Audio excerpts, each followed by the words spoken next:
Assalamualaikum, selamat pagi teman-teman. Kami dari kelompok 7 ingin memperkenalkan diri, yaitu yang pertama saya Adi Ilham Sanjaya. Saya Salwa Salsabila. Saya Yudhishira Firdausi. Saya Okiana Nida Sihartika. Sini kelompok kami akan menjelaskan tentang penggunaan tanda titik. Selamat menyaksikan. Yang pertama, tanda titik digunakan pada setiap akhir kalimat pernyataan, seperti mereka ada di sana. Titik. Lalu, saya berkuliah di UIN Surakarta. Yang kedua ialah tanda titik digunakan untuk mengakhiri suatu kalimat yang diikuti kalimat baru, paragraf baru, dan subjudul baru, seperti berikut ini. Yang ketiga, yaitu tanda titik digunakan di belakang angka atau huruf dalam suatu daftar, rincian, tabel, dan bagan. Dan kemudian tanda titik digunakan untuk memisahkan angka jam, menit, detik yang menunjukkan waktu atau jangka waktu. Seperti contoh di samping, pukul 1 menunjukkan jam, 35 menunjukkan menit, dan 20 menunjukkan detik. Nah, di antara jam, menit, dan detik tersebut dipisahkan dengan tanda titik. Kemudian tanda titik digunakan untuk memisahkan bilangan ribuan atau perlipatan yang menunjukkan jumlah. Seperti contoh, Indonesia memiliki lebih dari 13.000 pulau. Nah, titik di sini digunakan untuk menunjukkan jumlah antara 13 dan ribuan. Baik, yang kelima ialah tanda titik tidak digunakan pada angka atau huruf yang sudah ditanda kurung dalam rincian. Nah, seperti contoh di samping ini. Bahasa Indonesia yang berfungsi sebagai antara lain. Nah, dalam angka 1 jika tidak dikasih tanda kurung, tidak diperlukan lagi tanda titik. Dan juga seperti contoh lagi di bawahnya ini.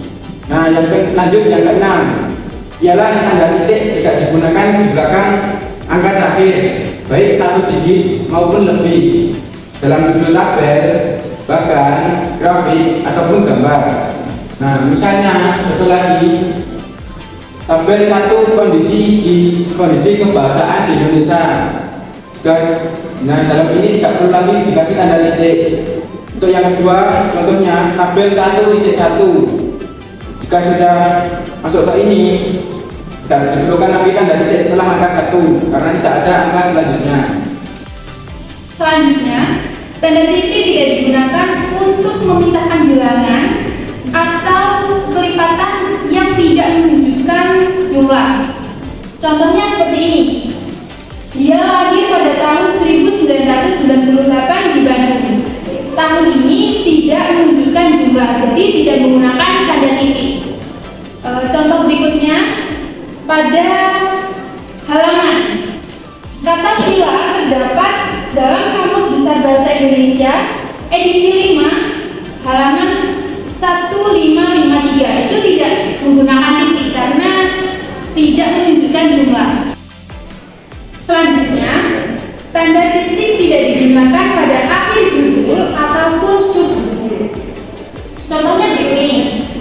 Bentuk dan kedaulatan bab 1 UUD 1945 itu merupakan judul, jadi tidak menggunakan titik.